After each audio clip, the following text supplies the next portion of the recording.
प्रवीण सोनिया जी जो टीचर है अपनी, मैं अक्सर ही जाते आप जाइए अपने साथियों परिवार च मिलीदा जाके, जिवें 10 साथी गए कि रोजाना ही लगभग जाइए, तो आप इन्हों का नाम लैन तो कदे पिछे नहीं रहते कि साढ़े गुरदासपुर दी भैणां उन्होंने टीम है और अपनी ड्यूटियां घर के काम करके और फिर भी शाम को किते ना किते बाबा साहब की सोच लैके निकलिया होंदियां, क्योंकि उन्होंने पता लग चुका कि बाबा साहब ना होंदे तो शायद इतने आवाज ना होंदे। सो हुण प्रवीण सोनिया जी आगे अपनी उन्होंने अपने गल रखेंगे। प्रवीण सोनिया जी बात करो।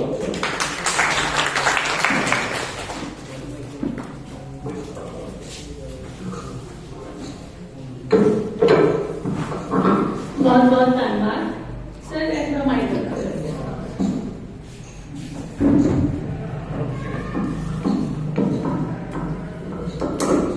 हेलो। धन धन सतगुरु कबीर जी के पवित्र गोद विच बैठे सारे मेरे बहुजन समाज के साथियों को जय भीम, जय भारत, नमो बुद्धाय, जय संविधान। साथियों, जिहड़े अज मैं तुहानूं जिहड़े शब्दां नाल संबोधन किया है जय भीम, जय भारत, असल दे विच ये साडे संबोधन होने चाहिए हैं घर दे विच गल करते समय। सो मैं सारे साथियों को ये बेनती करती हाँ कि वो जदों भी अपने साथियों अपने रिश्तेदारों मिलन तो इन्हां ही संबोधना नाल उन्होंने संबोधित करन, तां जो साडी जिहड़ी विचारधारा है, साडी जिहड़ी गलबात है, सारियां नूं जिहड़ा है वो स्पष्ट हो सके। सो अज असीं सारे पूना पैक्ट दा जिहड़ा सैमीनार है उहदे विचार करन लई इकट्ठे होए हां। असल विच इस नूं सैमीनार जिहड़ा असीं करन जा रहे हां, जिहड़ा दिवस असीं मना रहे हां, इहनूं साडे महापुरुषां ने धिक्कार दिवस के रूप दे विच संबोधित किया है। ये पूना समझौता तुसीं सारे जानते ही हो कि 2 जाणियां दे विच होया सी, बाबा साहब ते गांधी दे विच। ਇਹ ਜਿਹੜਾ ਸਮਝੌਤਾ ਸੀ ਅੱਜ ਦੇ ਦਿਨ 24 ਸਤੰਬਰ 1932 ਨੂੰ ਹੋਇਆ ਸੀ। ਸੋ ਹਰ ਸਾਲ ਅਸੀਂ ਇਹ ਜਿਹੜਾ ਸੈਮੀਨਾਰ ਹੈ 24 ਸਤੰਬਰ ਨੂੰ ਇਹਦੇ ਅਸੀਂ ਜ਼ਿਕਰ ਵੀ ਕਰਦੇ ਹਾਂ ਤੇ ਫਿਕਰ ਕਰਦੇ ਹਾਂ। 24 ਸਤੰਬਰ 1982 ਦੇ ਵਿੱਚ ਜਿਹੜੇ ਸਾਡੇ ਬਹੁਜਨ ਸਮਾਜ ਦੇ ਨਾਇਕ ਸੀ ਉਹਨਾਂ ਨੇ 50ਵੀਂ ਵਰ੍ਹੇਗੰਢ ਦੇ ਵਿੱਚ ਇਹ ਕਿਹਾ ਸੀ ਕਿ ਇਹ ਇੱਕ धिक्कार दिवस है ਤੇ ਉਹਨਾਂ ਨੇ ਕਿਤਾਬ ਚਮਚਾ ਯੁੱਗ ਜਿਹੜੀ ਸੀ ਉਹ ਇਸ ਦਿਨ ਦੇ ਲਈ ਲਿਖੀ ਸੀ। ਉਹਨਾਂ ਨੇ ਕਿਹਾ ਸੀ ਕਿ ਇਸ ਪੂਨਾ ਪੈਕਟ ਨੇ ਜਿਹੜਾ ਹੈ ਸਾਡੇ ਸਮਾਜ ਵਿੱਚ ਚਮਚਿਆਂ ਦਾ ਜਿਹੜਾ ਯੁੱਗ ਹੈ ਉਹ ਪੈਦਾ ਕੀਤਾ ਹੈ।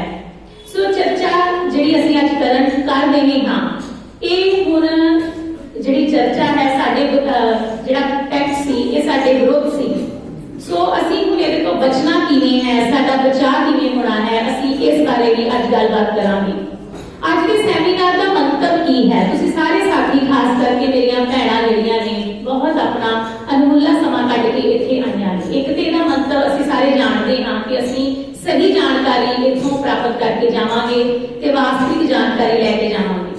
ਸੱਚੇ ਸੁੱਚੇ ਤੇ ਸਹੀ ਪ੍ਰਤੀਨਿਧ ਭਾਵ ਟਰੂ रिप्रेजेंटेशन किवें साडे समाज नूं मिल सकदी है वो असीं जाणांगे।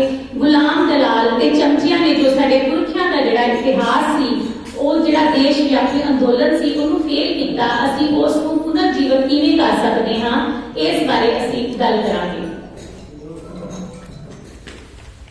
बाबा साहब ने जिहड़ा पूना पैक्ट सी इस विच षड्यंत्र और एक धोखा घड़ी गया। उन्होंने कहा कि मैं दुविधा दे विच सी, मैनूं चोन करना बहुत औखा सी। एक बंदे ते गांधी सी, उहदा जीवन सी ते दूसरे पासे मेरा समाज सी। तुहानूं इस दी थोड़ी पिठभूमि दे बारे विच पहला मैं दसांगी कि 1909 ते 1919 दा जिहड़ा एक्ट सी इंडियन कौंसल एक्ट ਉਹਦੇ तहत ਭਾਰਤੀਆਂ ਨੂੰ शासन प्रशासन ਵਿੱਚ ਹਿੱਸੇਦਾਰੀ ਜਿਹੜੀ ਲੈਣ ਦੀ ਉਹ ਮੌਕਾ ਮਿਲਿਆ। 1909 ਦੇ ਵਿੱਚ ਜਿਹੜਾ ਸੀ ਮੁਸਲਮਾਨਾਂ ਨੂੰ ਸਭ ਤੋਂ ਪਹਿਲਾਂ ਵੱਖਰੇ ਚੋਣ ਖੇਤਰ ਮਿਲੇ। 1909 ਦੇ ਵਿੱਚ 1918 19 ਦੇ ਵਿੱਚ ਜਿਹੜੇ ਬਾਬਾ ਸਾਹਿਬ ਸੀ ਉਹਨਾਂ ਨੇ ਸਾਊਥ ਮੋਰੋ ਕਮਿਸ਼ਨ ਦੇ ਸਾਹਮਣੇ ਜਿਹੜੇ ਰਿਫਾਰਮਸ ਅੰਗਰੇਜ਼ਾਂ ਨੇ ਸਾਡੇ ਦੇਸ਼ ਵਿੱਚ ਲਿਆਂਦੇ ਸੀ, ਜਿਹੜੇ ਕਮਿਸ਼ਨ ਲਿਆਂਦੇ ਸੀ ਉਹਨਾਂ ਦੇ ਸਾਹਮਣੇ बाबा साहब जो 28 साल के सी उन्होंने एक कमीशन के सामने जी एक गल रखी कि जी अडल्ट कोई भी आदमी जिहदी 18 साल उम्र है, जिहड़ा बालग है, वो वोट दे सकता है। ते बाबा साहब ने यह भी गल रखी उस कमेटी के अगे कि स्वराज जिहो जिहा भी होवे वो ब्राह्मणों का कल्ला जन्म सिद्ध अधिकार नहीं है, उन्ना ही जिहड़ा स्वराज के अधिकार वो गैर ब्राह्मण लोगों का भी है। सो इहो जे सन साडे बाबा साहब, इन्ने इंटैलीजेंट, उन्होंने अपनी इन्नी छोटी उम्र दे विच इहो जे फैसले जिहड़े सी वो कीते और सारा जीवन जिहड़ा सी वो इन्हां फैसलियां ते स्थिर रहे। 1919 विच जदों भारत सरकार एक्ट ने मुसलमानां नूं, सिखां नूं, ईसाइयां नूं, एंग्लो जिहड़े इंडियन सी, यूरोपीयन सी, उन्हां नूं जदों ये सारे अधिकार दे दिते, विशेष जिहड़े अधिकार दिते, वखरे चोण खेतरां दे अधिकार दिते, तो बाबा साहब ने इसे बिहाफ ते जिहड़े सी वो अंग्रेजां दे सामने गल रखी कि जे इन्हां सारियां नूं अधिकार दे सकदे है तां जिहड़ा साडा समाज है, जिन्हों असीं जिहड़ा अछूत समाज है, उस नूं ये सारे हक क्यों नहीं मिल सकते। उन्होंने सारी जिहड़ी गलबात सी ब्रिटिश सरकार दे अगे रखी ते फिर उस तो बाद एक कमीशन आंदा 1928 साइमन कमीशन। तुसीं सारियां ने ये सुनिया होगा, उसके चेयरमैन सर जॉन साइमन सन, इसे करके इसे कमीशन का जिहड़ा नाम सी वो साइमन कमीशन रखा गया। जिहड़ा साइमन कमीशन सी ਉਹਦੇ ਵਿੱਚ ਸਾਰੇ ਮੈਂਬਰਸ ਤੁਸੀਂ ਜਾਣਦੇ ਹੋ ਕਿ ਅੰਗਰੇਜ਼ ਸੀ। ਸੋ ਗਾਂਧੀ ਜਿਹੜਾ ਸੀ ਉਹ ਬੜਾ ਹੰਕਾਰੀ ਆਦਮੀ ਸੀ, ਉਹਨੂੰ ਲੱਗਾ ਕਿ ਇਹਦੇ ਵਿੱਚ ਕੋਈ ਵੀ ਭਾਰਤੀ ਮੈਂਬਰ ਨਹੀਂ ਹੈ ਤੇ ਉਸ ਨੇ ਤੇ ਉਹਦੇ ਜਿਹੜੇ ਬਾਕੀ ਲੀਡਰ ਸੀ ਉਹਨਾਂ ਸਾਰਿਆਂ ਨੇ ਉਹਨੂੰ ਗੋ ਬੈਕ ਦਾ ਜਿਹੜਾ ਨਾਰਾ ਲਾਇਆ ਤੇ ਕਾਲੀਆਂ ਝੰਡੀਆਂ ਵਿਖਾ ਕੇ ਸਾਈਮਨ ਕਮਿਸ਼ਨ ਨੂੰ ਜਿਹੜਾ ਹੈ ਉਹ ਬਾਹਰ ਕੱਢ ਦਿੱਤਾ ਭਾਰਤ ਚੋਂ। ਸੋ ਇਸ ਤੋਂ ਬਾਅਦ ਕੀ ਹੋਇਆ ਕਿ बाबा साहब के उदों भी बहुत माहौल जिहड़ा सी वो खराब सी, क्योंकि सारे लोग साइमन नूं बाहर कढ रहे सी, पर बाबा साहब जिहड़े सी वो अछूत समाज की गल जिहड़ी सी उस साइमन कमीशन के सामने रख रहे सी। उस जिहड़ी सारी गलबात सी जिहड़ी बाबा साहब ने पहला कीती 1919 तो शुरू की ते साइमन कमीशन के अगे रखी, उस तर्जमानी के उत्ते ही जिहड़ा है वो ब्रिटिश सरकार ने कहा कि असीं ਤੁਹਾਡੀ ਸਾਰੀਆਂ ਗੱਲਾਂ ਜਿਹੜੀਆਂ ਹਨ ਉਹ ਸੁਣਨ ਦੇ ਲਈ ਤੁਹਾਨੂੰ ਸਾਰਿਆਂ ਨੂੰ ਇੰਗਲੈਂਡ ਬੁਲਾਉਂਦੇ ਹਾਂ। ਸੋ 3 ਗੋਲ ਬੇਸ ਕਾਨਫਰੰਸਿਸ ਜਿਹੜੀਆਂ ਹੋਈਆਂ ਜਿਸ ਦੇ ਤਹਿਤ ਬਾਬਾ ਸਾਹਿਬ ਜਿਹੜੇ ਸੀ ਉਹ ਅਛੂਤਾਂ ਦੇ ਪ੍ਰਤੀਨਿਧ ਦੇ ਤੌਰ ਤੇ ਨਾਲ ਉਹਨਾਂ ਦੇ ਰਾਓ ਬਹਾਦਰ ਸ਼੍ਰੀਨਿਵਾਸ ਜਿਹੜੇ ਸੀ ਉਹ ਇਕੱਠੇ ਦੋਵੇਂ ਇੰਗਲੈਂਡ ਗਏ ਤੇ 3 ਗੋਲ ਬੇਸ ਜਿਹੜੀਆਂ ਕਾਨਫਰੰਸਿਸ ਹੋਈਆਂ ਉਹਨਾਂ ਦਾ ਹਿੱਸਾ ਬਣੇ। ਜਦੋਂ ਬਾਬਾ ਸਾਹਿਬ ਜਿਹੜੀਆਂ ਇਹ ਕਾਨਫਰੰਸਿਸ ਸੀ ਇਹ 1930 ਤੋਂ ਲੈ ਕੇ 1932 ਦੇ ਵਿੱਚ ਹੋਈਆਂ। ਜਿਹੜਾ ਪਹਿਲਾ ਭਾਸ਼ਣ ਜਦੋਂ ਬਾਬਾ ਸਾਹਿਬ ਨੇ ਉੱਥੇ ਆਪਣਾ ਦਿੱਤਾ ਇਹਨਾਂ ਕਾਨਫਰੰਸਿਸ ਦੇ ਵਿੱਚ, ਜਦੋਂ ਉਹਨਾਂ ਦਾ ਪਹਿਲਾ ਭਾਸ਼ਣ 20 ਨਵੰਬਰ 1930 ਦੇ ਵਿੱਚ ਹੋਇਆ ਤਾਂ ਅੰਗਰੇਜ਼ੀ ਸਰਕਾਰ ਜਿਹੜੀ ਸੀ ਉਹਦੀਆਂ ਰਾਜ ਦੀਆਂ ਕੰਧਾਂ ਹਿੱਲ ਗਈਆਂ, ਉਹ ਹੈਰਾਨ ਰਹਿ ਗਏ ਕਿ ਇੰਨੀ ਵਿਦਵਤਾ ਦੇਖ ਕੇ ਬਾਬਾ ਸਾਹਿਬ ਦੀ। ਉਹਨਾਂ ਨੇ ਬਾਬਾ ਸਾਹਿਬ ਤੋਂ ਇੰਨੇ ਪ੍ਰਭਾਵਿਤ ਹੋਏ ਕਿ ਉਹਨਾਂ ਨੇ ਪਹਿਲੇ ਸੈਸ਼ਨ ਦੀਆਂ ਜਿਹੜੀਆਂ 9 ਕਮੇਟੀਆਂ ਸੀ ਉਹਦੇ ਵਿੱਚ 8 ਕਮੇਟੀਆਂ ਜਿਹੜੀਆਂ ਸੀ ਉਹਦੇ ਚ ਸ਼ਾਮਲ ਕਰਨ ਲਈ ਉਹ ਜਿਹੜਾ ਸੀ ਉਹ ਬਾਬਾ ਸਾਹਿਬ ਨੂੰ ਉਹਨਾਂ ਨੇ ਰਾਜੀ ਕੀਤਾ। ਸੋ ਜਿਹੜੇ ਬਾਬਾ ਸਾਹਿਬ ਸੀ ਉਹਨਾਂ ਨੇ ਉਸ ਜਿਹੜਾ ਭਾਸ਼ਣ ਸੀ, ਜਿਹੜਾ ਉਹਦਾ ਪਹਿਲਾ ਭਾਸ਼ਣ ਸੀ ਗੋਲ ਬੇਸ ਕਾਨਫਰੰਸ ਦੇ ਵਿੱਚ, ਉਹ ਇਹ ਸੀ ਕਿ ਜਿਹੜਾ ਅਛੂਤ ਸਮਾਜ ਹੈ ਉਹ ਹਿੰਦੂ ਧਰਮ ਦਾ ਹਿੱਸਾ ਨਹੀਂ ਹੈ। ਇਹ ਗੱਲ ਬਾਬਾ ਸਾਹਿਬ ਨੇ ਦੇਖੋ 1930 ਦੇ ਵਿੱਚ ਕਹੀ ਸੀ। ਉਹਨਾਂ ਨੂੰ ਇਹ ਗੱਲ ਸਮਝ ਲੱਗ ਗਈ ਸੀ ਕਿ ਅਸੀਂ ਇਸ ਸਮਾਜ ਦੇ ਹਿੱਸੇ ਨਹੀਂ ਹਾਂ। ਅੱਜ ਵੀ ਅਸੀਂ ਇੰਨੇ ਸਾਲਾਂ ਬਾਅਦ 90 ਸਾਲਾਂ ਦੇ ਬਾਅਦ ਲਗਭਗ ਅਸੀਂ ਉਸ ਸਮਾਜ ਦਾ ਹਿੱਸਾ ਨਹੀਂ ਹਾਂ, ਪਰ ਸਾਡੇ ਬਹੁਤ ਸਾਰੇ ਸਾਥੀ ਜਿਹੜੇ ਨੇ ਉਹ ਅਜੇ ਵੀ ਗੁੰਮਰਾਹ ਨੇ ਤੇ ਉਹ ਅਜੇ ਵੀ ਉਸੇ ਸਮਾਜ ਦਾ ਜਿਹੜਾ ਹਿੱਸਾ ਬਣੇ ਹੋਏ ਨੇ ਤੇ ਬਣ ਕੇ ਰਹਿਣਾ ਚਾਹੁੰਦੇ ਨੇ। ਸੋ ਬਾਬਾ ਸਾਹਿਬ ਨੇ ਕਿਹਾ ਕਿ ਜਿਹੜੇ ਅਛੂਤ ਨੇ ਉਹ ਹਿੰਦੂ ਸਮਾਜ ਦਾ ਹਿੱਸਾ ਨਹੀਂ ਹਨ, ਇਸ ਕਰਕੇ ਇਹਨਾਂ ਨੂੰ ਵੱਖਰੇ ਅਧਿਕਾਰ ਮਿਲਣੇ ਚਾਹੀਦੇ ਹਨ, ਕਿਉਂਕਿ ਸਾਡੇ ਦੇਸ਼ ਤੁਸੀਂ ਜਾਣਦੇ ਹੋ ਵੱਖ-ਵੱਖ ਧਰਮ ਨੇ, ਵੱਖ-ਵੱਖ ਜਿਹੜੇ ਇੱਥੇ ਜਾਤਾਂ ਨੇ। ਸੋ ਬਾਬਾ ਸਾਹਿਬ ਨੇ ਕਿਹਾ ਕਿ ਬੇਸ਼ੱਕ ਸਾਡੇ ਦੇਸ਼ 'ਚ ਬਹੁਤ ਗਰੀਬੀ ਆ, ਇਹਦੇ ਹਾਲਤ ਬਹੁਤ ਤਰਸਯੋਗ ਹੈ, ਪਰ ਜਿਹੜੇ ਅਛੂਤ ਲੋਕ ਨੇ ਉਹਨਾਂ ਦੀ ਜਿਹੜੀ ਹਾਲਤ ਹੈ ਉਹ ਸਭ ਤੋਂ ਵੱਧ ਖਤਰਨਾਕ ਹੈ, ਸਭ ਤੋਂ ਮਾੜੀ ਹੈ। ਉਹ ਕਿਉਂ ਹੈ? ਕਿਉਂਕਿ ਉਹਨਾਂ ਨੇ ਜਿਹੜਾ शराब हटाया है वो अछूतता का शराब हटाया है, और जिहड़ा अछूतापन उन्होंने भोगन नूं मिलिया है उन्होंने उन्होंने जीवन जिहड़ा है नरक बना के रखा हुआ है। बाबा साहब ने यह भी कहा कि अंग्रेज इत्थे आए, असीं पहला भी मंदिर च नहीं सी जा सकते ते हुण भी असीं मंदिर च नहीं जा सकते। ਅਸਲ 'ਚ ਬਾਬਾ ਸਾਹਿਬ ਦਾ ਮੋਟੋ ਜਿਹੜਾ ਸੀ ਉਹ ਮੰਦਰ 'ਚ ਦਾਖਲ ਹੋਣ ਦਾ ਨਹੀਂ ਸੀ, ਉਹ ਸਿਰਫ ਇਹ ਸਾਰੀਆਂ ਗੱਲਾਂ ਜਿਹੜੀਆਂ ਸੀ ਉਹ ਅੰਗਰੇਜ਼ੀ ਸਰਕਾਰ ਨੂੰ ਦੱਸ ਰਹੇ ਸੀ। ਸੋ ਸਾਰੀਆਂ ਗੱਲਾਂ ਜਦੋਂ ਅੰਗਰੇਜ਼ੀ ਸਰਕਾਰ ਨੇ ਸੁਣੀਆਂ, ਉਸ ਤੋਂ ਬਾਅਦ ਜਿਹੜੀ ਦੂਸਰੀ ਗੋਲਮੇਜ਼ ਕਾਨਫਰੰਸ ਹੈ ਉਹ ਖਤਮ ਹੋਈ ਤੇ ਜਿਹੜੇ ਗਾਂਧੀ ਸੀ ਉਹ ਬੜੇ ਨਿਰਾਸ਼ ਹੋਏ। ਉਹ ਤੇ ਹੈਰਾਨ ਰਹਿ ਗਿਆ ਕਿ ਇਹ ਸਾਰਾ ਕੁਝ ਮੇਰੇ ਉਲਟ ਹੋ ਰਿਹਾ ਹੈ। ਮੈਂ ਤੇ ਸ਼ੁਕਾਂ ਨੂੰ ਹਿੰਦੂ ਸਮਾਜ ਦਾ ਜਿਹੜਾ ਹੈ ਉਹ ਹਿੱਸਾ ਬਣਾਇਆ ਹੋਇਆ ਹੈ। ਇਹ ਲੋਕਾਂ ਨੂੰ ਤੇ ਸਾਰੀ ਉਮਰ ਗੁਲਾਮ ਰੱਖਿਆ, ਇਹਨਾਂ ਨੂੰ ਤੇ ਪੜ੍ਹਨ ਨਹੀਂ ਦਿੱਤਾ, ਇਹਨਾਂ ਨੂੰ ਤੇ ਵੋਟ ਦਾ ਅਧਿਕਾਰ ਨਹੀਂ ਦਿੱਤਾ, ਤੇ ਇਹ ਲੋਕੀ ਹੁਣ ਕੀ ਕਰਨਗੇ? ਇਹ ਸਾਰਾ ਕੁਝ ਇਹਨਾਂ ਨੂੰ ਮਿਲ ਗਿਆ। ਜੇਕਰ ਜੋ ਬਾਬਾ ਸਾਹਿਬ ਕਹਿ ਰਹੇ ਆ ਤੇ ਇਹਦੇ ਕੰਮ ਬਹੁਤ ਖਰਾਬ ਹੋ ਜਾਣਾ। ਤੇ ਗਾਂਧੀ ਨੇ ਆਂਦੇ ਕੀ ਕੀਤਾ ਕਿ ਉਸ ਵੇਲੇ ਜਿਹੜਾ ਉਹ ਨਾਫਰਮਾਨੀ ਅੰਦੋਲਨ ਚਲਾ ਰਿਹਾ ਸੀ, ਸਿਵਲ ਨਾਫਰਮਾਨੀ ਅੰਦੋਲਨ, ਕਿ ਅਸੀਂ ਅੰਗਰੇਜ਼ਾਂ ਦੇ ਜਿਹੜੇ ਕਾਨੂੰਨ ਆ ਉਹ ਨਹੀਂ ਮੰਨਣੇ। ਉਹਦਾ ਸੈਕੰਡ ਫੇਜ਼ ਚੱਲ ਰਿਹਾ ਸੀ। ਉਸ ਦੌਰਾਨ ਅੰਗਰੇਜ਼ਾਂ ਨੇ ਉਹਨੂੰ ਬੰਦ ਕਰ ਦਿੱਤਾ ਜੇਲ੍ਹ ਦੇ ਵਿੱਚ। ਇਹ ਜਿਹੜੀ ਜੇਲ੍ਹ ਸੀ ਪੂਨਾ ਦੀ ਜੇਲ੍ਹ ਸੀ, ਜਰਦਾ ਜਿਹੜਾ ਸੀ ਉਹ ਜੇਲ੍ਹ ਦਾ ਨਾਂ ਸੀ। ਸੋ ਇਸੇ ਕਰਕੇ ਇਸ ਨੂੰ ਪੂਨਾ ਐਕਟ ਕਿਹਾ ਜਾਂਦਾ ਹੈ।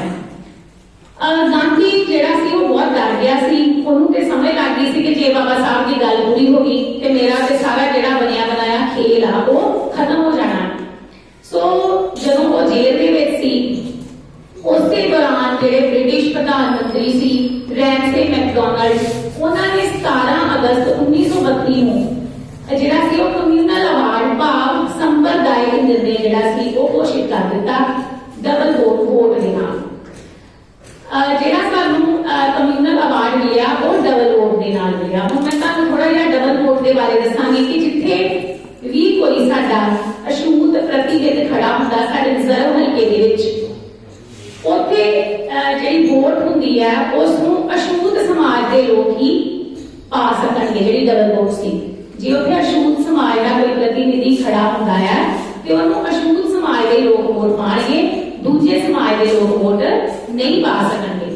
ਹੁਣ ਕੀ ਹੋਣਾ ਹੈ ਜੇ ਅਸੀਂ ਇੱਥੇ ਕੋਈ ਅਛੂਤ ਕੈਂਡੀਡੇਟ ਖੜਾ ਆ ਤੇ ਸਾਡੇ ਸਿਰਫ ਅਛੂਤ ਸਮਾਜ ਦੇ ਲੋਕਾਂ ਨੂੰ ਵੋਟ ਪਾਉਂਦੇ ਆ ਤੇ ਉਹ ਪੂਰੀ ਤਰ੍ਹਾਂ ਨਾਲ ਕਿਹਨਾਂ ਦਾ ਕੰਮ ਕਰੇਗਾ?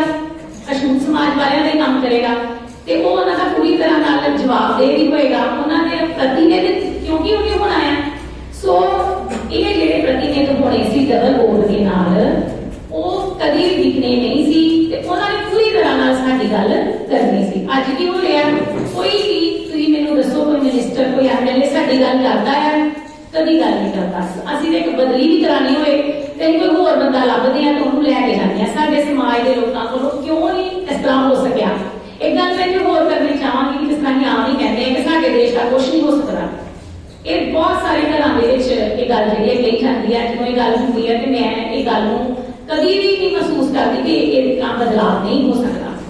ਸੋ ਜਿਹੜੀ ਡਬਲ ਵੋਟ ਅਸੀਂ ਸਮਝੀ ਆ ਕਿ ਇੱਕ ਤੇ ਉਹ ਅਛੂਤ ਲੋਕ ਜਿਹੜੇ ਨੇ ਉਹ ਅਛੂਤ ਪ੍ਰਤੀਨਿਧ ਨੂੰ ਹੀ ਵੋਟ ਦੇਣਗੇ ਤੇ ਦੂਜੀ ਵੋਟ ਜੇਕਰ ਕੋਈ ਉੱਥੇ ਜਨਰਲ ਸਮਾਜ ਦਾ ਬੰਦਾ ਖੜਾ ਤੇ ਉਹ ਦੂਜੀ ਵੋਟ ਉਹਨੂੰ ਵੀ ਦੇਣਗੇ। ਇਹਦੇ ਨਾਲ ਕੀ ਹੋਣਾ ਨਹੀਂ, ਜਨਰਲ ਸਮਾਜ ਵਾਲੇ ਨੂੰ ਪਤਾ ਹੋਣਾ ਨਹੀਂ ਕਿ ਇਹਦੀ ਵੋਟ ਸਾਨੂੰ ਪਈ ਹੈ ਤੇ ਅਸੀਂ ਇਹਦਾ ਵੀ ਕੰਮ ਕਰਨਾ, ਤੇ ਜੇ ਅਸੀਂ ਇਹਦਾ ਕੰਮ ਨਹੀਂ ਕਰਾਂਗੇ ਤੇ 5 ਸਾਲਾਂ ਬਾਅਦ ਸਾਨੂੰ ਬਦਲ ਦਿੱਤਾ ਜਾਏਗਾ। ਭਾਵ ਜਿਹੜੇ ਮਿਨਿਸਟਰ ਸੰਸਦ 'ਚ ਜਿਹੜੇ ਲੋਕੀ ਬੈਠੇ ਹੋਣੇ ਸੀ ਉਹ ਸਾਡੇ ਜਿਹੜੇ ਸੀ ਸਾਡੀ ਗੱਲ ਉਹਨਾਂ ਨੇ ਮੰਨਣੀ ਸੀ। ਲੋਕਤੰਤਰ ਦਾ ਜਿਹੜਾ ਅਸਲੀ ਮਕਸਦ ਸੀ ਉਹ ਪੂਰਾ ਹੋਣਾ ਸੀ। ਪਰ ਡਬਲ ਵੋਟ ਜਿਹੜੀ ਸੀ ਉਹ ਕਿਉਂ ਨਹੀਂ ਮਿਲ ਸਕੀ, ਉਹ ਵੀ ਅਸੀਂ ਅੱਗੇ ਗੱਲ ਕਰਾਂਗੇ। ਸੋ ਇਹ ਜਿਹੜੀ ਸੀ ਇਹ ਡਬਲ ਵੋਟ ਦੀ ਮੈਂ ਗੱਲ ਕੀਤੀ ਹੈ। ਸੋ ਇਹਦੇ ਬਾਅਦ ਕੀ ਹੋਇਆ ਕਿ ਗਾਂਧੀ ਜਦੋਂ ਬਹੁਤ ਉਹਨੂੰ ਆਪੱਤੀ ਹੋ ਗਈ, ਜਦੋਂ ਸਾਰਾ ਕਮਿਊਨਲ ਅਵਾਰਡ ਜਿਹੜਾ ਸੀ ਉਹ ਸਾਨੂੰ ਮਿਲਿਆ, ਉਹਦੇ ਵਿੱਚ ਸਾਨੂੰ ਕੀ ਮਿਲਿਆ? ਸਾਨੂੰ ਆਰਕਸ਼ਣ ਮਿਲਿਆ ਖੇਤਰਾਂ ਦਾ, ਡਬਲ ਵੋਟ ਸਾਨੂੰ ਜਿਹੜੀ ਸੀ ਉਹ ਮਿਲੀ।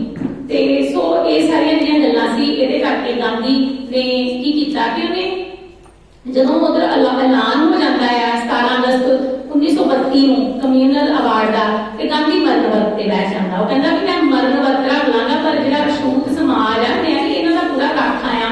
ਜੇ ਉਹ ਰਾਖਾ ਹੁੰਦਾ ਤੇ ਕੀ ਸਾਡੀ ਹਾਲਤ ਇੰਝ ਦੀ ਹੋਣੀ ਸੀ ਉਸ ਵੇਲੇ? ਕੀ ਉਹਨਾਂ ਨੇ ਕੋਈ ਵੀ ਸਾਡੇ ਜਿਹੜੀ ਗੱਲ ਉਸ ਸਮੇਂ ਕੀਤੀ ਸਾਡੇ ਸਮਾਜ ਦੀ? ਕਦੀ ਨਹੀਂ ਕੀਤੀ। ਸਾਨੂੰ ਅੱਜ ਵੀ ਅਸੀਂ ਭਾਵੇਂ ਪੜ੍ਹ ਲਿਖ ਗਏ ਆ, ਸਾਨੂੰ ਦੁਖਾਇਆ ਹੀ ਜਾਂਦਾ ਹੈ। ਬੇਸ਼ੱਕ ਅਸੀਂ ਬਹੁਤ ਉੱਚੇ ਅਹੁਦਿਆਂ ਤੇ ਵੀ ਪਹੁੰਚ ਗਏ ਆ ਤੇ ਇਹ ਸਾਰਾ ਕੁਝ ਕਿਉਂ ਹੋਇਆ? ਬਾਬਾ ਸਾਹਿਬ ਨੂੰ ਇਹ ਸਾਰੀ ਜਿਹੜੀ ਸੀ ਉਹ ਗੱਲ ਦਾ ਉਹਨਾਂ ਨੂੰ ਪਤਾ ਸੀ। ਫਿਰ ਜਿਹੜੀ ਗਾਂਧੀ ਸੀ ਉਸ ਨੇ ਜਦੋਂ ਮਰਨ ਵਰਤ ਰੱਖਿਆ ਤੇ ਬਾਬਾ ਜੀ ਉਹਦੇ ਕੋਲ ਬਾਬਾ ਸਾਹਿਬ ਜਾਂਦੇ ਆ ਤੇ ਕਹਿੰਦੇ ਗਾਂਧੀ ਤੂੰ ਤੇ ਨਾ ਬਹੁਤ ਨਾ ਇਨਸਾਫੀ ਕਰ ਰਿਹਾ। ਤੇ ਅੱਗੋਂ ਜਿਹੜਾ ਗਾਂਧੀ ਸੀ ਉਹ ਕਹਿੰਦਾ ਮੇਰੀ ਮਜਬੂਰੀ ਹੈ। ਤੁਸੀਂ ਜਾਣਦੇ ਹੋ ਕਿ ਕੀ ਮਜਬੂਰੀ ਸੀ? ਉਹਦੀ ਮਜਬੂਰੀ ਉਹਦਾ ਆਪਣਾ ਹਿੰਦੂ ਸਮਾਜ ਸੀ, ਜਿਸ ਕਰਕੇ ਉਹਨੇ ਬਾਬਾ ਸਾਹਿਬ ਨੂੰ ਇੰਨੇ ਦਵੰਦ 'ਚ ਫਸਾ ਦਿੱਤਾ। ਬਾਬਾ ਸਾਹਿਬ ਨੂੰ ਧਮਕੀਆਂ ਮਿਲੀਆਂ, ਬੇਸ਼ੱਕ ਉਹਨਾਂ ਨੂੰ ਆਪਣੇ ਜੀਵਨ ਦਾ ਫਿਕਰ ਨਹੀਂ ਸੀ, ਪਰ ਜੇ ਉਹ ਉਸ ਸਮੇਂ ਨਾ ਰਹਿੰਦੇ ਤੇ ਕੀ ਸਾਡਾ ਕੋਈ ਸਮਾਜ ਦੇ ਵਿੱਚ ਉਸ ਸਮੇਂ ਨੇਤਾ ਰਹਿਣਾ ਸੀ ਜਿਹਨੇ ਸਾਡੀ ਗੱਲ ਕਰਨੀ ਸੀ ਜਾਂ ਜਿਹਨੇ ਸੰਵਿਧਾਨ ਲਿਖਣਾ ਸੀ। ਤੇ ਨਾਲੇ ਉਹਨਾਂ ਨੂੰ ਇਹ ਵੀ ਧਮਕੀਆਂ ਦਿੱਤੀਆਂ ਗਈਆਂ ਕਿ ਜੇ ਤੂੰ ਇਹ ਵੀ ਤਰ੍ਹਾਂ ਨਾਲ ਇਹ ਫੈਕਟ ਕਮਿਊਨਲ ਅਵਾਰਡ ਵਾਪਸ ਨਹੀਂ ਦੇਗਾ ਤੇ ਕੀ ਹੋਏਗਾ, ਤੇਰੇ ਸਮਾਜ ਨੂੰ ਤੰਗ ਕੀਤਾ ਜਾਏਗਾ, ਉਹਨਾਂ ਨੂੰ ਮਾਰ ਦਿੱਤਾ ਜਾਏਗਾ, ਉਹਨਾਂ ਦੀ ਬਸਤੀਆਂ 'ਚ ਅੱਗ ਲਾ ਦਿੱਤੀ ਜਾਏਗੀ। ਤੇ ਬਾਬਾ ਸਾਹਿਬ ਦੀ ਕੀ ਸਥਿਤੀ ਹੋਏਗੀ? ਤੁਸੀਂ ਬਾਬਾ ਸਾਹਿਬ ਨੇ ਕਿਹਾ ਕਿ ਜਿੰਨਾ ਮੈਂ ਦਵੰਦ 'ਚ ਸੀ ਸ਼ਾਇਦ ਹੀ ਕੋਈ ਬੰਦਾ ਜਿਹੜਾ ਹੈ ਉਹ ਜ਼ਿੰਦਗੀ 'ਚ ਕਦੀ ਹੋਏ, ਕਿਉਂਕਿ ਉਹਨਾਂ ਨੇ ਸਾਰੀ ਲੜਾਈ ਸਾਡੇ ਲਈ ਲੜੀ ਪਰ ਕਮਿਊਨਲ ਅਵਾਰਡ ਤੱਕ ਦਵਾ ਨਹੀਂ ਸਕੇ। ਹੋਇਆ ਕੀ ਕਿ ਉਸ ਵੇਲੇ ਫਿਰ ਬਾਬਾ ਸਾਹਿਬ ਜਿਹੜੇ ਸੀ ਉਹਨਾਂ ਨੂੰ ਐਸਾ ਦਵੰਦ ਸੀ ਕਿ ਜੇਕਰ ਮੈਂ ਜਿਹਦੇ ਵੀ ਹੱਕ ਲੈ ਰਿਹਾ, ਜੇਕਰ ਉਹਨਾਂ ਨੂੰ ਹੱਕ ਹੀ ਨਹੀਂ ਮਿਲੇ, ਉਹਨਾਂ ਨੂੰ ਮਾਰ ਦਿੱਤਾ ਗਿਆ ਤੇ ਮੈਂ ਕਿਹਦੇ ਲਈ ਅਧਿਕਾਰ ਲੈਣੇ, ਮੈਂ ਕਮਿਊਨਲ ਅਵਾਰਡ ਕਿਹਨੂੰ ਦੇਣਾ? ਸੋ ਬਾਬਾ ਸਾਹਿਬ ਜਿਹੜੇ ਉਹਨਾਂ ਨੇ ਸਮਝੌਤਾ ਕੀਤਾ ਤੇ ਉਹਨਾਂ ਨੇ ਸਾਈਨ ਕਰ ਦਿੱਤੇ ਕਿ ਠੀਕ ਆ, ਮੈਂ ਕਮਿਊਨਲ ਅਵਾਰਡ ਜਿਹੜਾ ਆ ਉਹ ਵਾਪਸ ਲੈਣਾ। ਸਗੋਂ ਉਹਨਾਂ ਨੂੰ ਇਹ ਵੀ ਵਿਸ਼ਵਾਸ ਦਿਵਾਇਆ ਗਿਆ ਕਿ ਕੋਈ ਗੱਲ ਨਹੀਂ, ਤੁਸੀਂ ਵਾਪਸ ਲੈ ਲਓ, ਇਹ ਅਛੂਤਾਂ ਦੇ ਜਿਹੜੇ ਰਾਜਨੀਤਿਕ ਹੱਕ ਆ ਉਹ ਬਹਾਲ ਹੀ ਰੱਖਾਂਗੇ। ਆਇਰਨ ਇੰਚ ਜਿਹੜਾ ਆ ਉਹ ਨਹੀਂ ਹੋ ਸਕਿਆ। ਸੋ ਇਸ ਤੋਂ ਬਾਅਦ ਕੀ ਹੋਇਆ ਕਿ ਤੁਸੀਂ ਸਾਰੇ ਜਾਣਦੇ ਹੋ ਜਿਹੜੀ ਡਬਲ ਵੋਟ ਦੀ ਸਾਨੂੰ ਅਧਿਕਾਰ ਨਹੀਂ ਮਿਲ ਸਕਿਆ। ਤੁਸੀਂ ਜਾਣਦੇ ਹੋ ਕਿ ਹੁਣ ਅਸੀਂ ਜੇ ਸਾਡਾ ਰਿਜ਼ਰਵ ਹੈਗਾ ਆ ਖੇਤਰ, ਆਪਾਂ ਐਸੀ ਵੀ ਉੱਥੇ ਵੋਟ ਕਰਨ ਗਏ ਆ, ਸਵਰਨ ਸਮਾਜ ਦੇ ਲੋਕ ਵੀ ਵੋਟ ਕਰਨ ਗਏ ਆ, ਪਰ ਉਹ ਬੰਦਾ ਸਾਡੀ ਗੱਲ ਨਹੀਂ ਕਰਦਾ। ਕਿਉਂ ਨਹੀਂ ਗੱਲ ਕਰਦਾ? ਕਿਉਂਕਿ ਜਿਸ ਪਾਰਟੀ ਨਾਲ ਉਹ ਬਿਲੋਂਗ ਕਰਦਾ ਆ ਉਹਦੀ ਜਿਹੜੇ ਕੋਰ ਦੇ ਵਿੱਚ ਲੋਕ ਨੇ, ਜਿਹੜੇ ਮੈਂਬਰਸ ਨੇ, ਉਹ ਕਿਹੜੇ ਨੇ? ਉਹਦੇ ਇੱਕ ਕਿਸਮ ਦਾ ਇੱਕ ਚਮਚਾ ਹੈ, ਦਲਾਲ ਹੈ ਜਿਹੜਾ ਸਾਡਾ ਪ੍ਰਤੀਨਿਧਤਾ, ਤੇ ਜਿਹੜੇ ਉਹਦੇ ਕੋਰ ਦੇ ਵਿੱਚ ਕਮੇਟੀ 'ਚ ਬੈਠੇ ਦੇ ਬੰਦੇ ਆ, ਉਹ ਜਿਹੜੇ ਬੰਦੇ ਆ ਉਹਨਾਂ ਨੇ ਆਪਣੀ ਵਿਚਾਰਧਾਰਾ ਦੀ ਗੱਲ ਕਰਨੀ ਆ। ਉਹਨਾਂ ਨੇ ਤੇ ਅੱਜ ਵੀ ਛੂਟ ਆ। ਤੁਸੀਂ ਇੱਥੋਂ ਸਮਝ ਸਕਦੇ ਹੋ ਕਿ ਅਸੀਂ ਇੰਨਾ ਪੜ੍ਹ ਲਿਖ ਗਏ ਆ, ਫਿਰ ਵੀ ਸਾਡੇ ਨਾਲ ਜਿਹੜਾ ਸ਼ਬਦ ਅਛੂਤ ਹੈ। ਕੋਈ ਡਾਕਟਰ ਬਣ ਜੇ ਤੇ ਮੈਂ ਕਈ ਵਾਰੀ ਮਹਿਸੂਸ ਕਰਦੀ ਆ ਕਿ ਸਾਡੇ ਸਾਥੀ ਕਹਿੰਦੇ ਆ ਉਹ ਡਾਕਟਰ ਕੋਲ ਨਹੀਂ ਆਪਾਂ ਜਾਣਾ। ਮਤਲਬ ਇਸ ਤਰ੍ਹਾਂ ਦੀ ਜਿਹੜੀ ਪ੍ਰਵਿਰਤੀ ਅੱਜ ਵੀ ਉਹਨਾਂ ਲੋਕਾਂ ਦੇ ਵਿੱਚ ਹੈਗੀ ਆ। ਜੇਕਰ ਉਹ ਕਮਿਊਨਲ ਅਵਾਰਡ ਸਾਨੂੰ ਮਿਲ ਗਿਆ ਹੁੰਦਾ ਤੇ ਸਾਡੀ ਸਥਿਤੀ ਜਿਹੜੀ ਸੀ ਉਹ ਬਹੁਤ ਹੀ ਵਧੀਆ ਹੋਣੀ ਸੀ। ਸੋ ਇਹ ਸਾਰੀਆਂ ਗੱਲਾਂ ਅਸੀਂ ਕੀਤੀਆਂ ਕਿ ਬਾਬਾ ਸਾਹਿਬ ਨੂੰ ਜਦੋਂ ਪਤਾ ਲੱਗ ਗਿਆ ਕਿ ਕਮਿਊਨਲ ਅਵਾਰਡ ਬਹੁਤ ਹੀ ਖਤਰਨਾਕ ਆ ਮੇਰੇ ਸਮਾਜ ਦੇ ਲਈ, ਤੇ ਉਹਨਾਂ ਨੇ ਉਸੇ ਵੇਲੇ ਉਹ ਸੰਘਰਸ਼ ਕਰਨਾ ਸ਼ੁਰੂ ਕਰ ਦਿੱਤਾ। ਉਹਨਾਂ ਦੀ ਜਿਹੜੀ ਆਪਣੀ ਰਾਜਨੀਤਿਕ ਪਾਰਟੀ ਸੀ ਉਹ ਵੀ ਜਿਹੜੀ ਸੀ ਲਖਨਊ ਦੇ ਵਿੱਚ ਉਹਨੇ ਮਤਲਬ ਕਿ ਸੱਤਿਆਗ੍ਰਹਿ ਰੰਭਿਆ ਤੇ ਉਹਦੇ ਵਿੱਚ ਜਿਹੜੀਆਂ ਸੀ 140 ਗ੍ਰਿਫਤਾਰੀਆਂ ਵੀ ਦਿੱਤੀਆਂ। ਬਾਬਾ ਸਾਹਿਬ ਨੂੰ ਜਦੋਂ ਉਹਨਾਂ ਫੈਕਟ ਦੀ ਉਹਦੇ ਉਸ ਵੇਲੇ ਉਹਨਾਂ ਨੂੰ ਸਮਝ ਸੀ, ਪਰ ਜਦੋਂ ਸਮਝੌਤਾ ਹੋ ਗਿਆ ਤੇ ਉਹਨਾਂ ਨੂੰ ਸਮਝ ਲੱਗ ਗਈ ਕਿ ਇਹ ਬਹੁਤ ਖਤਰਨਾਕ ਕੰਮ ਹੋ ਗਿਆ। ਮੇਰੇ ਤੇ ਹੁਣ ਜਿਹੜਾ ਸਮਾਜ ਹੈ ਕਦੀ ਉੱਠ ਹੀ ਨਹੀਂ ਸਕਦਾ। ਹੁਣ ਦੇਖੋ ਸਾਡੇ ਸਮਾਜ ਦੀ ਕੀ ਹਾਲਤ ਹੈ, ਸਰਕਾਰਾਂ ਚੁਣੀਆਂ ਜਾਂਦੀਆਂ ਪਰ ਸਾਡੀ ਹਾਲਤ ਉਂਝ ਦੀ ਉਂਝ ਕਿਉਂ ਹੈ? ਇਹ ਸਾਰਾ ਜਿਹੜਾ ਹੈ ਇਹ ਪੂਨਾ ਫੈਕਟ ਦੀ ਹੀ ਦੇਣ ਹੈ। ਸੋ ਬਾਬਾ ਸਾਹਿਬ ਨੇ ਕਿਹਾ ਕਿ ਜਿਹੜਾ ਹੁਣ ਸਮਝੌਤਾ ਹੋ ਗਿਆ ਇਹਨੂੰ ਅਸੀਂ ਬਦਲੀਏ। ਬਾਬਾ ਸਾਹਿਬ ਗਾਂਧੀ ਨੂੰ ਮਿਲੇ ਉਸ ਤੋਂ ਬਾਅਦ ਕਿ ਇਹਨੂੰ ਵਾਪਸ ਲਿਆ ਜਾਏ, ਕੁਝ ਚੀਜ਼ਾਂ ਐਡ ਕੀਤੀਆਂ ਜਾਣ, ਪਰ ਗਾਂਧੀ ਜਿਹੜਾ ਸੀ ਉਹ ਬਾਬਾ ਸਾਹਿਬ ਨੂੰ ਮਿਲਿਆ ਨਹੀਂ। ਬਾਬਾ ਸਾਹਿਬ ਨੇ ਬਹੁਤ ਉਹਨਾਂ ਨੇ ਕਿਹਾ ਕਿ ਕੋਈ ਵੀ ਜਿਹੜਾ ਸਮਝੌਤਾ ਹੁੰਦਾ, ਦੁਨੀਆ 'ਚ ਬੜੇ ਸਮਝੌਤੇ ਹੁੰਦੇ ਆ ਪਰ ਉਹ ਆਖਰੀ ਸਮਝੌਤਾ ਨਹੀਂ ਹੁੰਦਾ। ਜੇਕਰ ਉਹਦੇ ਵਿੱਚ ਕੋਈ ਗਲਤੀ ਹੋਏ ਤੇ ਅਸੀਂ ਫੇਰ ਬਦਲ ਕਰ ਸਕਦੇ ਹਾਂ। ਹੁਣ ਸਾਥੀਓ ਇਹਦੇ ਮੈਂ ਕੁਛ ਹੀ ਤੁਹਾਡਾ ਸਮਾਂ ਲਵਾਂਗੀ ਕਿ ਇੰਨੀਆਂ ਗੱਲਾਂ ਆਪਾਂ ਡਿਸਕਸ ਕੀਤੀਆਂ, ਇਹ ਸਾਡੇ ਗਲੇ ਦਾ ਫੰਦਾ ਆ ਔਰ ਸਾਡੇ ਗਲੇ 'ਚ ਪੈ ਚੁੱਕਿਆ ਆ ਕਿੰਨਾ ਹੈ। ਪਰ ਹੁਣ ਅਸੀਂ ਇਹ 'ਚੋਂ ਬਚ ਕਿਵੇਂ ਸਕਦੇ ਹਾਂ? ਕਿਉਂਕਿ ਬਾਬਾ ਸਾਹਿਬ ਨੇ ਸਾਨੂੰ ਬਚਣ ਦੇ ਵੀ ਜਿਹੜੇ ਆ ਉਹ ਰਾਹ ਦਿੱਤੇ ਹੈ। ਉਹਨਾਂ ਨੇ ਕਿਹਾ ਕਿ ਜਿਹੜਾ ਅਸੀਂ ਇਹਦੇ ਤੋਂ ਪੂਨਾ ਫੈਕਟ ਦੇ ਪ੍ਰਭਾਵਾਂ ਤੋਂ ਮੁਕਤ ਹੋਣਾ ਹੈ, ਇਹ ਮਲਟੀ ਮੈਂਬਰ ਜਿਹੜਾ ਕਨਸਟੀਟਿਊਸ਼ਨ ਐਂਡ ਕਮਿਊਲੇਟਿਵ ਵੋਟਿੰਗ ਸਿਸਟਮ ਜਿਹੜਾ ਹੈ, ਕਮਿਊਲੇਟਿਵ ਵੋਟਿੰਗ ਸਿਸਟਮ ਹੈ, ਉਹਦੇ ਤਹਿਤ ਅਸੀਂ ਬਚ ਸਕਦੇ ਹਾਂ। ਇਹ ਮੈਂ ਤੁਹਾਨੂੰ ਸਮਝਾਵਾਂਗੀ ਕਿ ਮਲਟੀ ਮੈਂਬਰ ਕਨਸਟੀਟਿਊਸ਼ਨ ਜਿਹੜੀ ਹੈ ਤੇ ਕਮਿਊਲੇਟਿਵ ਵੋਟਿੰਗ ਸਿਸਟਮ ਕੀ ਹੈ। ਇਹਦੇ ਵਿੱਚ ਜਿਵੇਂ ਗੁਰਦਾਸਪੁਰ ਹਲਕੇ 'ਚ 3 ਸੀਟਾਂ ਨੇ ਤੇ ਉੱਥੇ 5 ਮੈਂਬਰ ਖੜੇ ਹੋਏ ਆ ਤੇ 3 ਮੈਂਬਰ ਜਿਹੜੇ ਨੇ ਉਹ ਜਨਰਲ ਸਮਾਜ ਤੋਂ ਨੇ ਤੇ 2 ਐਸੀ ਸਮਾਜ ਤੋਂ ਨੇ। ਹੁਣ ਜਿਹੜਾ ਵੋਟ ਪਾਉਣ ਜਾਣ ਵਾਲਾ ਬੰਦਾ ਹੈ ਉਹਦੇ ਕੋਲੋਂ 3 ਵੋਟਾਂ ਦਾ ਅਧਿਕਾਰ ਹੈ। 5 ਬੰਦੇ ਖੜੇ ਹੋ ਗਏ, 3 ਸਵਰਨ ਸਮਾਜ ਦੇ ਤੇ 2 ਐਸੀ ਸਮਾਜ ਦੇ। ਹੁਣ ਸਾਡੇ ਕੋਲ ਜਿਹੜਾ ਵੋਟਰ ਹੈ ਉਹਦੇ ਕੋਲ 3 ਵੋਟਾਂ ਦਾ ਅਧਿਕਾਰ ਹੈ। ਉਹ ਚਾਹੇ ਤਾਂ ਜਿਹੜਾ ਕੈਂਡੀਡੇਟ ਖੜੇ ਹੋਏ ਨੇ 5 ਕੈਂਡੀਡੇਟ, ਉਹ ਇੱਕ ਨੂੰ ਹੀ ਆਪਣੇ ਸਾਰੇ ਵੋਟ ਪੋਲ ਕਰ ਸਕਦਾ। ਤੁਸੀਂ ਹਿਸਾਬ ਲਗਾਓ ਕਿ ਇਸ ਤਰ੍ਹਾਂ ਕਿ ਹੁਣ ਅਸੀਂ ਜਿਹੜਾ ਐਸੀ ਸਮਾਜ ਦੀ ਉਹਨੇ ਆਪਣੇ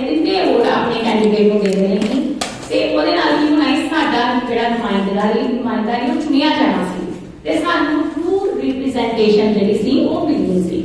हुण भी सानू ट्रू रिप्रजेंटेशन नहीं मिलती। चलो मैं गल नहीं करांगी कि क्यों नहीं मिलती, पर जेकर असी अपने कैंडीडेट इस तरीके नाल चुनदे तां फिर सानू सही जिहड़ा है बेहतर वो मिलना सी। चलो मैं वो भी तुहानू थोड़ी जी गल दसदी हां।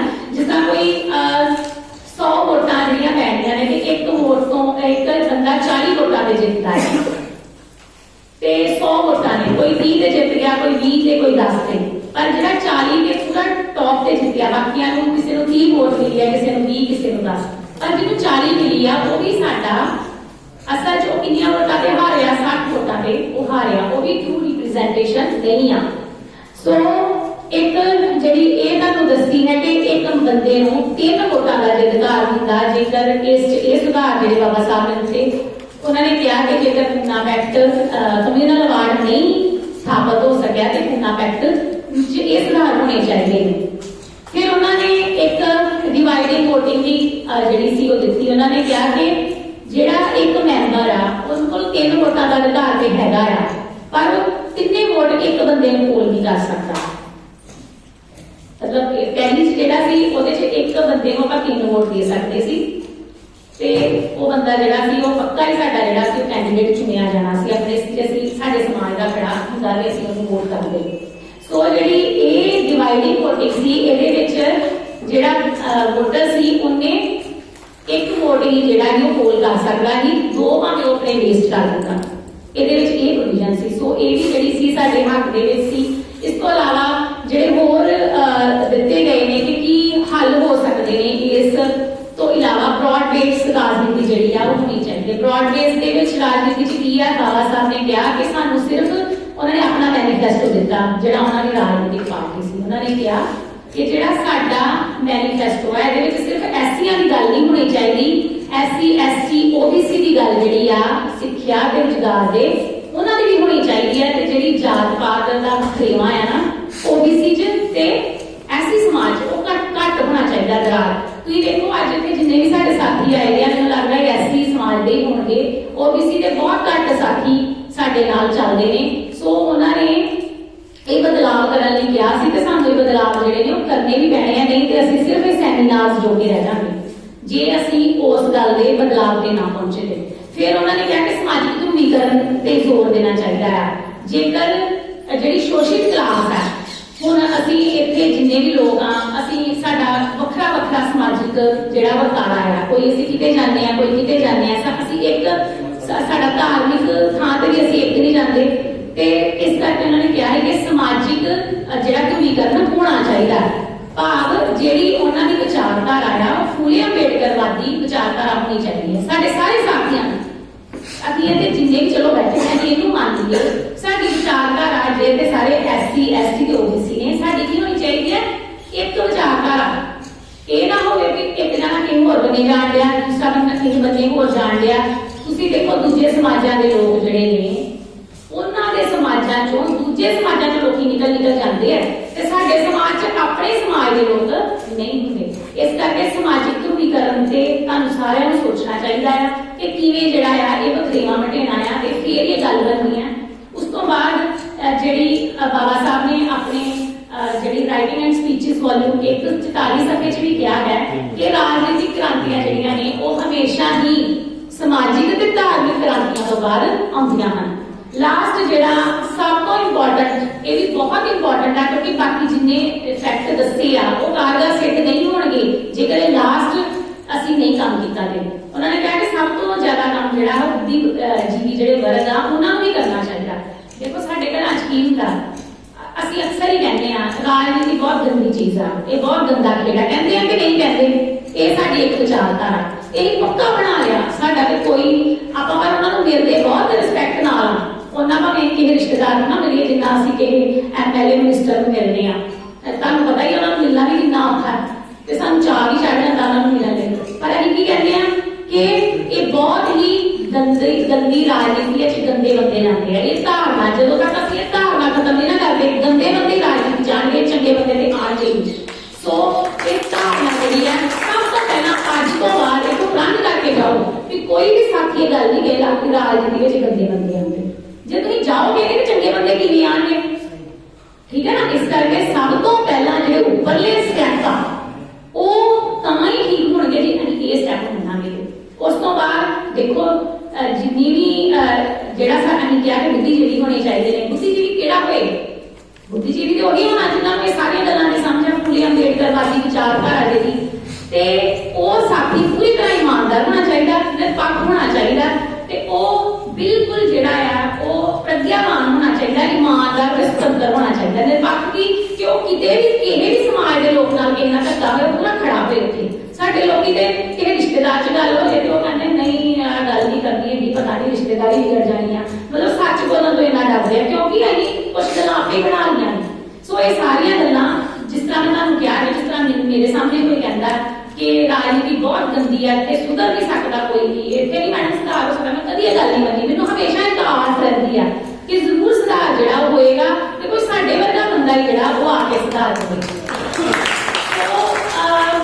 ਸਾਥੀਓ ਬਸ ਇੰਨੀਆਂ ਕੀ ਮੈਂ ਗੱਲਾਂ ਕਰਨੀਆਂ ਹੈ ਕਿ ਬਾਬਾ ਬਹੁਤ ਸਾਰੀਆਂ ਗੱਲਾਂ ਕਰਨੀਆਂ ਨੇ ਮੈਂ, ਤੇ ਲਾਸਟ ਇਹ ਹੀ ਆ ਕਿ ਸਾਡੇ ਇਹਨਾਂ ਦੇ ਬੁੱਧੀਜੀਵੀ ਨੇ ਪੈਦਾ ਹੋਣਾ, ਇਹ ਨਹੀਂ ਹੈ ਕੋਈ ਬਾਹਰੋਂ ਆਉਣਾ।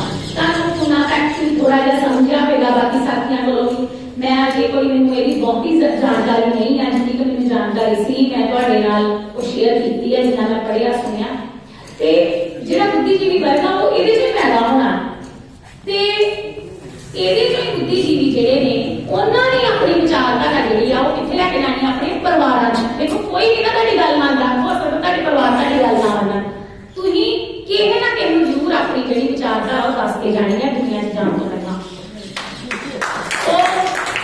ਇਹ ਜਿਹੜੀ ਫੂਲੇ ਅੰਬੇਡਕਰਵਾਦੀ ਧਾਰਾ ਆ, ਇਹ ਇੱਕ ਮਾਂ ਜੇ ਸਾਡੇ ਸਮਾਜ 'ਚ ਵੈਸੇ ਤੇ ਔਰਤ ਮਰਦ ਬਰਾਬਰ ਆ, ਮੈਂ ਕਦੀ ਨਹੀਂ ਕਹਿੰਦੀ ਵੀ ਮਾਂ ਦੀ ਰਿਸਪੌਂਸਿਬਿਲਿਟੀ ਹੈ, ਪਰ ਅਜੇ ਇਹੋ ਜਿਹਾ ਵਰਤਾਰਾ ਵਾ ਕਿ ਮਾਵਾਂ ਨੂੰ ਜ਼ਿਆਦਾ ਰਹਿਣਾ ਪੈਂਦਾ ਘਰਾਂ 'ਚ। ਬੰਦੇ ਤੇ ਤੁਹਾਨੂੰ ਪਤਾ ਹੀ ਹੈ, ਵੇਖੋ ਅੱਜ ਔਰਤਾਂ ਤੀਜੇ ਹਿੱਸੇ 'ਚ ਆਈਆਂ ਨੇ, ਉਹ ਇਸੇ ਕਰਕੇ ਵਿਚਾਰੀਆਂ ਕੰਮ ਕਰਦੀਆਂ ਹੋਈਆਂ।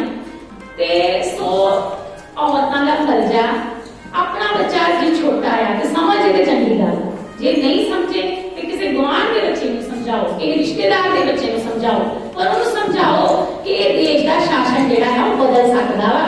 ਜਿਹੜਾ ਬਾਬਾ ਸਾਹਿਬ ਨੇ ਸਾਨੂੰ ਕਮਿਊਨਲ ਵਾਰਡ ਦੇ ਰਸਤੇ ਸਾਨੂੰ ਉਹਨਾਂ ਨੇ ਸ਼ਾਸਕ ਬਣਾਉਣ ਦਾ ਸੁਪਨਾ ਵੇਖਿਆ ਸੀ, ਜੇ ਡਬਲ ਵੋਟ ਹੁੰਦੀ ਜਾਂ ਜਿਹੜੀਆਂ ਵੋਟਿੰਗ ਸਿਸਟਮ ਦਾ ਹੀ ਗੱਲ ਕੀਤਾ ਕਿ ਕਦੋਂ ਦੀ 10 ਸਾਲਾਂ ਦੇ ਵਿੱਚ ਸ਼ਾਸਕ ਬਣ ਜਾਣਾ ਸੀ ਤੇ ਸਾਡਾ ਸਾਰਾ ਜਿੰਨਾ ਵੀ ਸਮਾਜ ਹੈ ਇਹਨੇ ਅੱਜ ਬਹੁਤ ਵਧੀਆ ਥਾਂ ਤੇ ਹੋਣਾ ਸੀ। ਸੋ ਬਾਬਾ ਸਾਹਿਬ ਫਿਰ ਵੀ ਬਹੁਤ ਕੰਮ ਕਰਦੇ ਸਾਡੇ ਲਈ, ਜਿਹੜਾ ਅਸੀਂ ਰਾਖਵੇਂ ਕਰਨ ਦਾ ਸੁੱਖ ਭੋਗਿਆ, ਰਿਪਰੈਜ਼ੈਂਟੇਸ਼ਨ ਦਾ ਸੁੱਖ ਭੋਗ ਕੇ ਉਹ ਸਾਰਾ ਕੁਝ ਬਾਬਾ ਸਾਹਿਬ ਦਾ ਹੀ ਫਲ ਅਸੀਂ ਖਾ ਰਹੇ ਹਾਂ।